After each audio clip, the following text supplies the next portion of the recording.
ตัวมองก็สูงไล่ชาปัญหาลุ่มเงินเก่ามือกินตางหลัง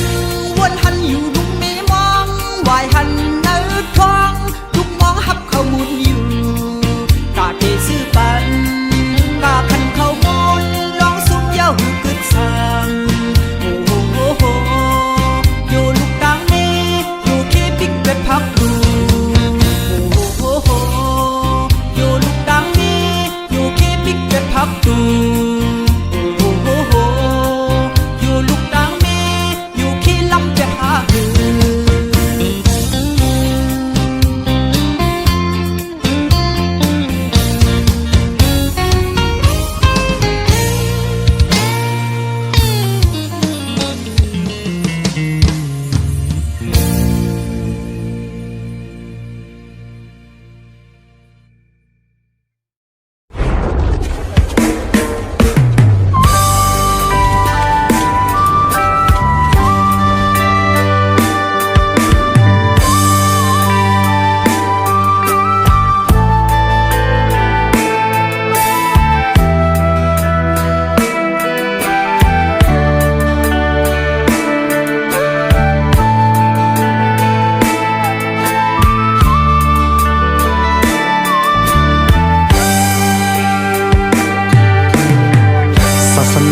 ก็ตกครึ่งเหลือมายาวในเมืองโค้งกลางก็สุกสักเลือดไหมสัตวาแลกุนเมืองลู่ตายน้ำ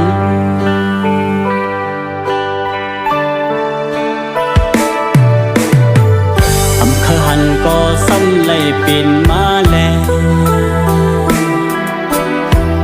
เอาคนเมืองเลือดไม่ห้อง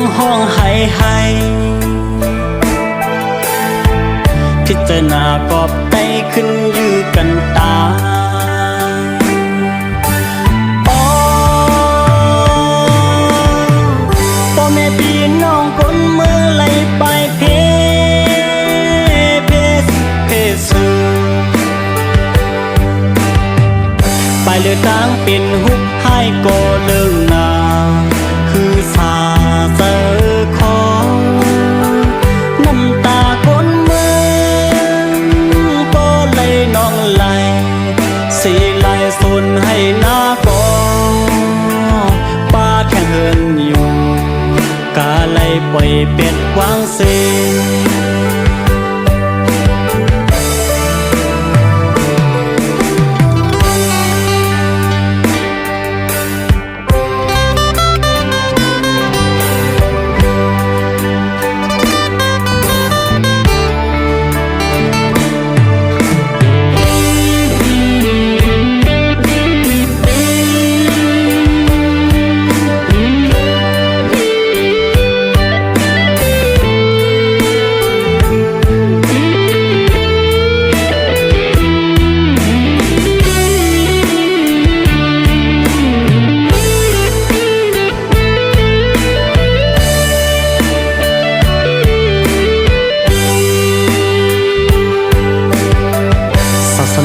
ก็ตกครึ่งเหลือมายาว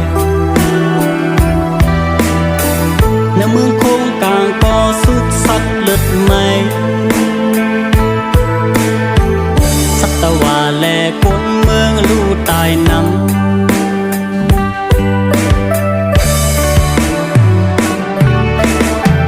อำเภอหันก็ซ้ำไล่เป็นมาแลเอาคนเมืองเลือดไม่ห้องให้พิจารณากอบไตขึ้นยื้อกันตา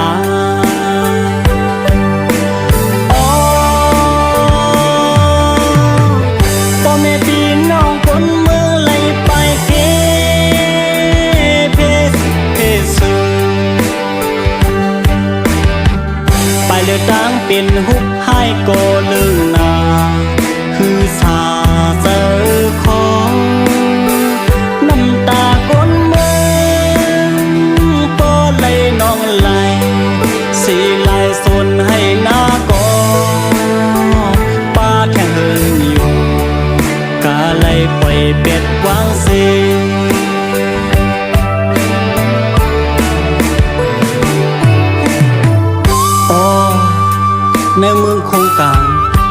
ยามโตเหลียวในอันอำทางแลป่อเป็นมาหญ้าแม่นเทหุไข่ลงเป็นอันลิโกนามังเจ้ไหลพาหญ้าแม่นน้ำทมดินป่นลมแรงพัดสามังตีตึกไฮลอกนาตีเฮินเศร้าป้อหมองหำป่าเซงป้อเมืองโกนเวเฮาเจียวดีขึ้นมาเสกำ